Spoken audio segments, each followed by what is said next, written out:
Hello, good morning everyone. আমি shiny from Netherlands. আজকের গল্পে আপনাদের সবাইকে স্বাগত জানাই। আজকের দিনটা হলো মঙ্গলবার আর ঘড়িতে এখন সময় ছিল সকাল 8টা মতো। তো সকাল সকাল ভাবলাম যে একটু ব্রেকফাস্টের জন্য কিছু বানিয়ে নেওয়া যাক। ইন্ডিয়ান দোকান থেকে এই মুড়ির প্যাকেটটা নিয়ে এসেছিলাম। আর এখানের মুড়িগুলো কিন্তু আমাদের ওখানকার মতো হয় না, আর একটু ওই মিয়ে গেলে যেরকম হয় সেরকম থাকে।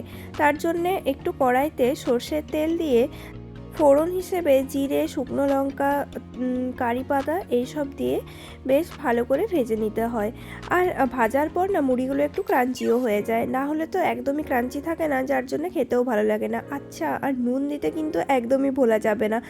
এখানকার মুড়ির প্যাকেটগুলোতে তো নুনও দেওয়া থাকে না, তার জন্যে নুন দিতে কিন্তু একদমই ভোলা যাবে না, তাহলে যেরকমই হোক খেতে ভালো লাগে না। আর দেখুন, এদিকে আমি ফোড়নও দিয়ে দিয়েছি, আর সাথে কিছু গুঁড়ো মশলা যেরকম ওই জিরে গুঁড়ো, ধনে গুঁড়ো, হলুদ গুঁড়ো ওগুলোও একটু দিয়ে দেবো, তাহলে বেশ টেস্টিও থাকে আর একটা কালারও আসে। আর আমার মনে হয়েছে একটু তেলটা কমই হয়েছিল, তার জন্য আরও কিছুটা তেল দিয়ে দিয়েছি।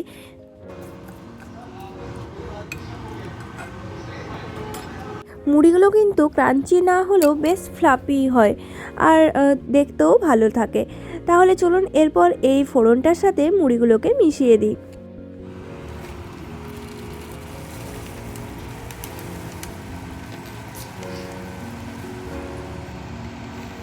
হাফ প্যাকেট দিতেই তো এদিকে আমার প্যান ভর্তি হয়ে গেছে, তাহলে এটাকে এরপর কষ্ট করে নাড়াচাড়া করতে হবে। আর আমি এখানে একটা স্পুন নিয়েছিলাম, কারণ ওই খুন্তিতে করে না খুব একটা ভালো নাড়া যায় না। আর আমি আগের থেকে কিছুটা ভাজা মশলা রেখেছিলাম, সেটাও এর সাথে মিশিয়ে দিলাম।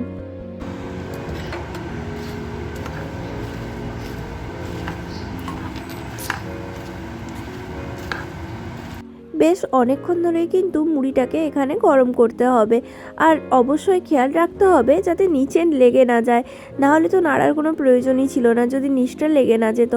আর বেশ অনেকক্ষণ নাড়ার পর কিন্তু মুড়িগুলো বেশ ক্রাঞ্চিও হয়ে যায়, আর খেতেও টেস্টি লাগে। তাহলে চলুন এইভাবেই মুড়িগুলো ভেজে রেখে দিই, আর এগুলো অনেক দিন ধরে খাওয়াও হয়ে যাবে। আর একসাথে অনেকটা ভেজে রাখলে তাহলে আর যখন খাওয়ার ইচ্ছে হয় তখন আর ভেজে নিতে হয় না। মুড়ি তো ভাজা হয়ে গেল, এরপর চলুন বিকেলের জন্য কিছু ফলও কেটে নিয়েছিলাম। আর এই ফলের মধ্যে ছিল তরমুজ, আম আর কিউই। তরমুজ কিন্তু এখানে ওই গরমকালের সময় বেশ ভালোই পাওয়া যায়, তবে কিউইগুলোর টেস্ট খুব একটা ভালো ছিল না। আর এখানে আমি একটা dark and white chocolate mixed এরকমই নিয়েছিলাম, অনেকটা ওই মিল্ক চকলেট যেরকম খেতে হয় সেই টাইপেরই খেতে ছিল। আর এই চকলেটগুলো কিন্তু এখানে বেশ পাওয়া যায় আর খেতেও টেস্টি হয়। আর দেখুন, এই অ্যালুমিনিয়াম ফয়েলে মোড়া থাকে বলে রেখে রেখে খাওয়াও যায়। আর আমি তো এটা ফ্রিজে রেখে দিয়েছিলাম, তার জন্য এতটা হার্ড আছে, কারণ এখানেও এখন কিন্তু বেশ সামার চলে এসছে, যার জন্যে বাইরে যদি রাখতাম তাহলে হয়তো গলেই যেত। খাওয়া দাওয়া তো হলো, এরপর একটু মার্কেট থেকেও ঘুরে আসতে হবে। আর মার্কেটে আজকে এসেছিলাম মেনলি আমাদের কিছু ডালের প্রয়োজন ছিল। আর এখানে দেখুন কত রকমের ডাল আছে, তাই ভাবলাম আপনাদের সাথেও এই সেকশনটা একটু শেয়ার করে দিই। এগুলো ছিল ওই রাজমার ডাল, আর নিচে যেগুলো দেখতে পাচ্ছেন এগুলো কিন্তু বিউলির ডাল। এখানে অনেক টাইপের ডাল পাওয়া যায়, আর এক একটা ডালের ভ্যারাইটিও প্রচুর পরিমাণে থাকে, তার জন্যে এগুলোর প্রাইসও কিন্তু আলাদা আলাদা হয়। মানে ধরুন এই যে মটরটা দেখতে পাচ্ছেন এটার দাম ছিল ওই 3 ইউরো মতো, মানে ভারতীয় টাকায় 270 টাকার মতো। এখানকার একটা জিনিস আমার খুবই ভালো লাগে, সব কিছুর প্যাকেজিং কিন্তু বেশ ভালো করে করা থাকে, আর যার জন্যে জিনিসপত্র অনেক দিন পর্যন্ত ভালোও থাকে। আর এই নিচের সেকশনটাতে দেখছেন কত রকমের মুসুর ডাল ছিল, আর প্রত্যেকটার প্রাইসও কিন্তু আলাদা আলাদা হয়। তাহলে বলুন একবার কোনটা ছেড়ে কোনটা নেবেন। যাই হোক, টুকটাক কিছু জিনিসপত্র কিনেই বাড়ি এসেছি। ওই যে দেখুন, প্রথমে একটা ব্রেড নিয়ে নিয়েছিলাম, আর এই ব্রেডগুলো কিন্তু এখানে ওই 1 ইউরোতেই পাওয়া যায়। আর এটা হচ্ছে ফুলকপি, সাথে নিয়েছিলাম কলা, আর দুটো চিপসের প্যাকেট নিয়ে নিয়েছি। বিনস নিয়েছিলাম, আর এটা তো বুঝতেই পাচ্ছেন ওই ফ্রোজেন গ্রিন পিস, আর সাথে একটা দইয়ের ডাব্বা। যাক, ওগুলো তো হলো। আর এদিকে আমি এখন বানাতে এসেছি ইলিশ মাছের ডিম ছিল, আর সেই ডিম দিয়ে বড়া বানাবো ভাবলাম।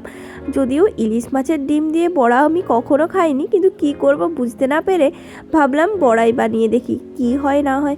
যাক, এদিকে আমি ডিমটা বেশ অনেকক্ষণ আগেই ফ্রিজ থেকে বের করে ডিফ্রস্ট করে রেখে দিয়েছিলাম। এরপর এক এক করে এর মধ্যে মশলাগুলো মিশিয়ে দিই। মশলা বলতে এর মধ্যে দেব ওই হলুদ গুঁড়ো, জিরের গুঁড়ো, ধনের গুঁড়ো আর লঙ্কার গুঁড়ো। এগুলো ছাড়া তো কোনো রান্না হয় বলে আমার মনে হয় না। আর একটু পেঁয়াজও কুচি কুচি করে কেটে নিয়েছিলাম। বেশ ভালো করে এরপর মাখিয়ে নেব। আর লঙ্কা তো দিতেই হবে, লঙ্কা না দিলে তো টেস্ট আসবে না বড়ার। যদিও প্রথমে আমি ওই চামচ দিয়ে মাখানোর চেষ্টা করছিলাম, তারপর ভাবলাম না, চামচে আর হবে না, এরপর তো হাত লাগাতেই হবে।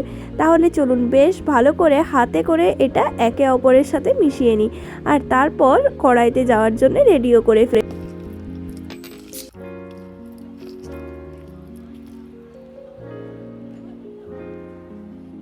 ডিমগুলো একদম জমেছিল না, যার জন্যে একদমই সেই বড়া যেরকম ভাবে করা যায় সেরকম হচ্ছিল না, যার জন্যে বেশ অনেকক্ষণ ধরে মাখানোর পর দেখলাম যে এর থিকনেসটা কিছুটা কমেছে আর ডিমগুলো একে অপরের থেকে আলাদাও হয়ে গেছে। দেখুন, এদিকে তো আমার মনে হচ্ছে আমি এরপর সাকসেসফুল হয়ে গেলাম। চলুন এরপর তাহলে বড়াগুলো এক এক করে ভেজে নিই। আর আমি এদিকে ফ্রাইং প্যানও বসিয়ে দিয়েছিলাম, কিছুটা পরিমাণ তেলও দিয়ে দিয়েছি। চলুন এক এক করে বড়াগুলোও দিয়ে দিই আর লাস্টে আপনাদের সাথে শেয়ার করব যে কী রকম হলো।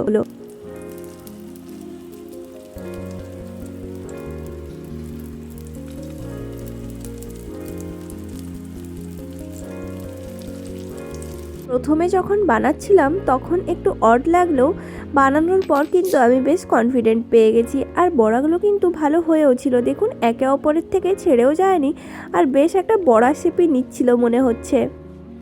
তাহলে চলুন এই রকমভাবেই সবগুলো ভেজে নিই আর আমার রান্নাটাও কমপ্লিট করি। যদিও ঘড়িতে সময় ছিল দুপুর ওই 12টা মতো হবে, খেতে এখনও কিছুটা টাইম বাকি আছে।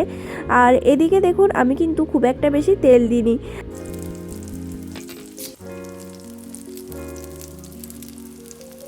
লো স্টিমে ভাজতে ভাজতে বেশ অনেকটাই টাইম লেগে গেল। কিন্তু সেই দিন যে ইলিশ মাছটা অর্ডার করেছিলাম না, তার সাথেই কিন্তু এই ডিমগুলোও ছিল। আর যেগুলো ওই মাছের পিস থেকে বেরিয়ে আসছিল, তার জন্য আর সেদিন ওইটার সাথে রান্না করিনি, ওগুলো আলাদা করে বের করে বেশ ডিপ ফ্রিজের মধ্যে রেখে দিয়েছিলাম। আর আজকে টাইম হলো এগুলো বানানোর। তাহলে চলুন এর সাথে আজকে আমার এই ভ্লগটা শেষ করছি। যদি আমার এই ভ্লগ আপনাদের ভালো লেগে থাকে তাহলে please do like, comment, share and subscribe. দেখা হবে পরের নতুন একটি ভ্লগে। Thanks for watching my video. Thank you so much. এদিকে আমার আবার কাণ্ড দেখুন, নুন তো আমি ঠিক করে দিতে পারি না, আর কাঁচা অবস্থায় তো এটার খাওয়া যায় না, তার জন্যে ওই ভাজার পর একটু টেস্ট করে দেখলাম নুন বেশ অনেকটাই কম হয়েছে। তার জন্যে আবার ওপর থেকে একটু নুন ছড়িয়ে দিলাম, হয়তো